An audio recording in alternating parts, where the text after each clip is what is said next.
Mahasiswa. Saya Eka Rahmat. Di sini kami mengambil usaha thrifting, yaitu yang dinamakan Thrift for Destiny. Materi yang pertama akan disampaikan oleh teman saya, yaitu Dinda. Saya persilakan. Oke, yang pertama ada latar belakang kenapa kita memilih bisnis thrifting. Adalah karena bisnis thrifting ini adalah sebuah bisnis jual beli barang second yang dijual dengan kualitasnya yang masih bagus dan layak pakai. Akhir-akhir ini bisnis thrifting ini dilihat oleh banyak kaum dari muda sampai dewasa awal. Biasanya thrifting ini dicari anak muda karena mereka mencari barang dengan yang stok terbatas atau barangnya langka atau yang limited edition dan dengan harga yang terjangkau. Yang selanjutnya ada visi dan misi. Visi kami adalah menjadi destinasi belanja thrift terkemuka yang menginspirasi masyarakat dan merangkul gaya hidup berkelanjutan dan ramah lingkungan.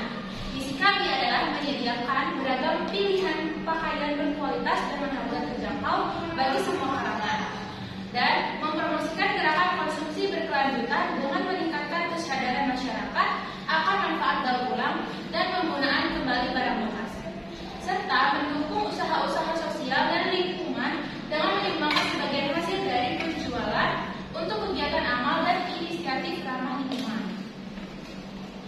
Selanjutnya dari deskripsi usaha kami, yang pertama adalah bidang usaha kami itu merupakan bisnis barang bekas berupa pakaian yakni zipper dan kemeja, namun dijual kembali dengan layaknya pakaian baru dengan mengutamakan kualitas. Yang kedua adalah lokasi usaha kami saat ini hanya berlokasi di rumah, belum mempunyai tempat usaha, tapi di rumah juga seperti toko-toko pada umumnya. Kemudian waktu usaha kami itu adalah kami membuka waktu usaha yang fleksibel. Biasanya kami membuka thrift setiap hari, baik online maupun offline di tempat. Selanjutnya akan dijelaskan oleh Bapak.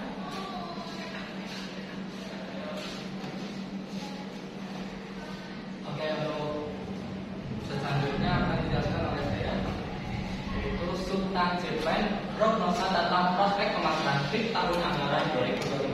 Di sini ada 5 poin. Poin yang kelima ada di slide selanjutnya. Untuk poin pertama ada keadaan ekonomi pada tahun 2025, yaitu secara keseluruhan kami memprediksi ekonomi masyarakat pada tahun 2025 diperkirakan akan terus meningkat. Pertumbuhan yang positif didorong oleh sektor industri, pertanian, dan pariwisata. Namun, tantangan terkait daya saing infrastruktur dan kualitas sumber daya manusia perlu terus diatasi untuk menjaga keberlanjutan pembangunan ekonomi di daerah Kabupaten Negara. Lalu poin kedua ada situasi pasar thrift. Nah, bagaimana sih situasi pasar thrift ke depannya di Kabupaten Negara ini? Secara keseluruhan pasar thrift di tahun 2025 diproyeksikan akan semakin berkembang dan menjadi tren utama di kalangan konsumen yang sadar lingkungan dan mencari gaya hidup yang lebih berkelanjutan. Inovasi, digitalisasi, dan kolaborasi antara pelaku usaha, pemerintah, dan konsumen menjadi kunci untuk menjawab tantangan dan memanfaatkan peluang yang ada di pasar thrift. Lalu yang ketiga, ada kondisi persaingan tahun 2025.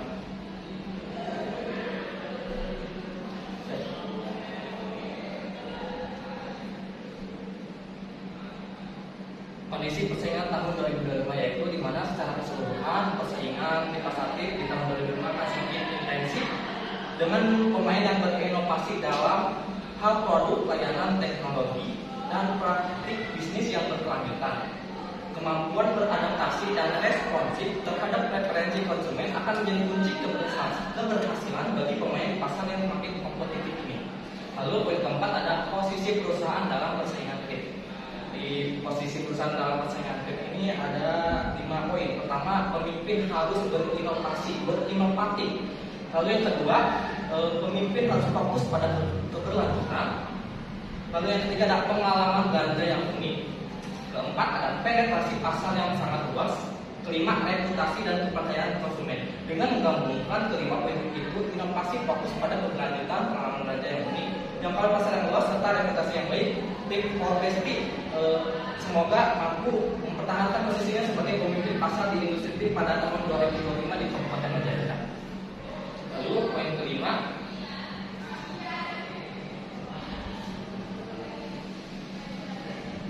yaitu posisi pasar pesaing nih. Di masa kini kami mempunyai dua kompetitor. Yang pertama ini yang sudah terkenal pastinya, yaitu Piatrik ID, di mana Piatrik ini sudah memiliki brand image yang kuat dengan lokasi di tengah kota dan sudah membangun kepercayaan pelanggan. Lalu kompetitor yang kedua ada HKD Thrifting Gallery, yaitu lokasi di tengah kota dengan letak yang strategis dan dekat dengan supermarket sehingga dapat menarik konsumen. Untuk slide selanjutnya akan dijelaskan oleh Teh Mutiara.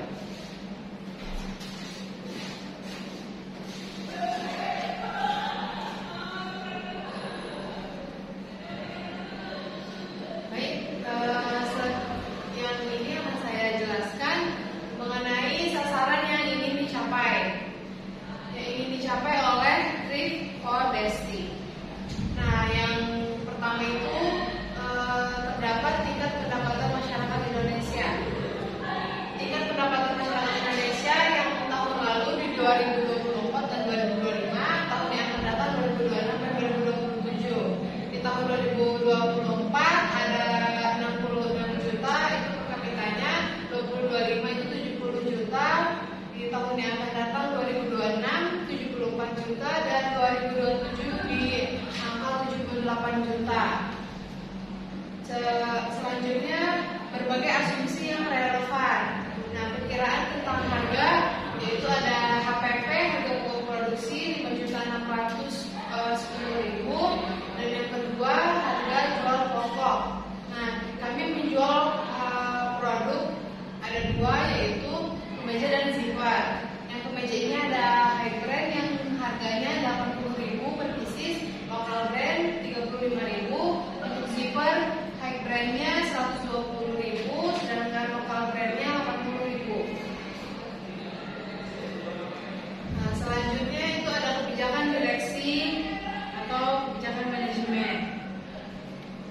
Yang pertama ada untuk produksi, yang kedua ada program promosi, dan yang ketiga ada distribusi. Kebijakan direksinya yaitu yang pertama untuk produksi, proses seleksi dan penyortiran barang bekas sesuai dengan kriteria yang ditetapkan. Standar pembersihannya dan pengecekan barang bekas sebelum dijual, dan metode produk pembersihan yang digunakan untuk menjaga kualitas barang, dan proses pengemasan penyimpanan barang yang tepat untuk mencegah kerusakan dari produk. Yang poin kedua ada program promosi. Nah, program promosi di sini media yang kami pilih yaitu media sosial seperti Instagram. Sasaran promosi yaitu konsumen dengan rentan usia 18 tahun sampai 27 tahun dengan minat pada gaya hidup yang berkelanjutan. Yang ketiga ada distribusi, yaitu untuk pelanggan. Kami untuk langganan kami menyediakan cash on delivery atau COD. Baik, selanjutnya materi akan dijelaskan oleh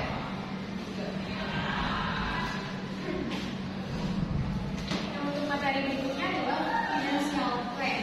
Nah, untuk yang pertama ada anggaran penjualan. Nah, untuk nama brandnya kan tadi sudah dijelaskan. Nama brandnya itu adalah Thrift underscore for Desti. Nah, anggaran penjualannya itu dihitung dari 1 Januari hingga 30 Desember 2025. Untuk produk sendiri itu ada dua produk. Yang pertama ada kemeja, yang kedua ada zipper.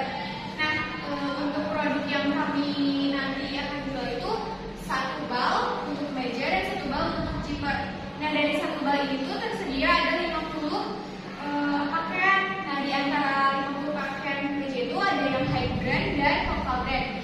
High brandnya itu sekitar 15 pieces dan local brandnya itu 35. Namun kenapa dibagi dua ini? Karena beda harga. Untuk anggaran penjualannya itu untuk harga per unit dari high brand itu adalah 80.000 dan untuk local brand itu ada 35.000.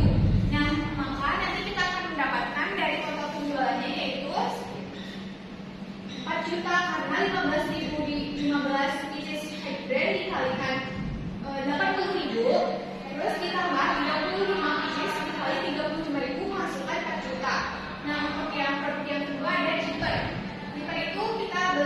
bal. Nah, untuk satu balnya itu sama 50 pieces. Nah, dari 50 pieces ini tuh ada dua kategori, yang pertama high brand dan local brand. High brand itu ada 10 pieces dan local brand itu ada 40 pieces.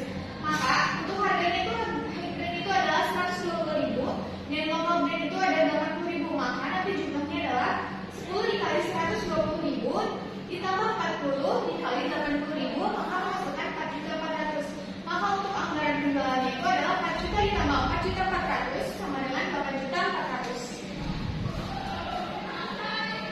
Nah, untuk yang kedua ada anggaran pembelian. Anggaran pembelian dari produk kita adalah trade for Bestie, yakni dari 1 Januari hingga 31 Desember 2025. Untuk chipper sendiri kan tadi udah ada high brand dan local brand, yakni 10 high brand. Local brandnya itu ada 40 pieces, maka jumlah pembeliannya itu adalah 50 unit. Harga per unitnya itu kita belinya sekitar 8.000, maka akan menghasilkan 8.000 dikali 50, maka anggaran pembelian kita adalah 400.000. Untuk kemejanya juga sama 400.000 karena harga satuan dari produknya adalah 8.000. Maka anggaran pembelian kita beli ke distributor, maka distributor tip yakni adalah 800.000. Untuk yang ketiga ada anggaran persediaan akhir. Nah, untuk anggaran persediaan akhir juga sama dihitungnya dari 1 Januari hingga 31 Desember 2025. Yang pertama, tadi udah dijelaskan mengenai harga jualnya, yakni chipper itu harga jual persatuannya adalah 120 untuk high brand dan local brand itu 80.000. Maka akan menghasilkan 1.800.000. Untuk jumlahnya, untuk kemejanya itu ada 3 pieces lagi untuk high brand, yakni 3 pieces dikali 80 ditambah local brandnya itu adalah sisanya, yakni 10. Maka 10 dikali 5, maka untuk jumlahnya itu adalah 590. Maka untuk anggaran persediaan akhir itu 1.800.000 ditambah 590, maka akan menghasilkan 2.390.000. Selanjutnya ada anggaran biaya-biaya operasional. Pada trade for Bestie juga ada anggaran operasionalnya. Yang pertama ada watch clip-nya, yaitu dalam tadi pembelian harga trip 400.000 per balonnya, ada membeli watch clip 3 pak seharga per paknya 70.000 dan totalnya 210.000. Lalu ada laundry, sebelum tripnya dipasangkan itu harus di laundry dulu, maka ada biaya operasionalnya, yaitu ada laundrynya 8 kilo, per kilonya 5.000, totalnya 40.000. Lalu ada transportasi untuk kesana kesininya, yaitu ada sebanyak 2 liter dan per liternya itu 12.500, totalnya 25.000. Yaitu yang terakhir ada stiker brandnya, kita membeli 3 lembar dan per lembarnya itu seharga 15.000, totalnya 45.000. Totalnya dari keseluruhan anggaran biaya operasional ini yaitu 320.000. Lalu ada menghitung HPP dan laba bersihnya. Harga pokok penjualannya ketika persediaan awal itu ada 8 juta dikurangi persediaan akhir, yaitu yang terakhir, stok terakhir tadi berjumlah 2.390.000, maka harga pokok penjualannya itu terdapat 5.610.000. Dan berapa sih laba bersihnya? Laba bersihnya itu yaitu harga pokok penjualan dikurangi biaya operasional. Harga pokok penjualannya yaitu 5.610.000 dikurangi 320.000. Maka laba bersih yang didapatkan dari penjualan Trade for Bestie ini sebanyak 5.290.000 dengan modal awal hanya 800.000 dan perbalnya hanya 400.000. Mungkin sekian dari kelompok kami. Kurang lebihnya mohon maaf apabila ada kata-kata yang kurang berkenan di hati. Wabillahi taufiq wal hidayah. Wassalamualaikum warahmatullahi wabarakatuh.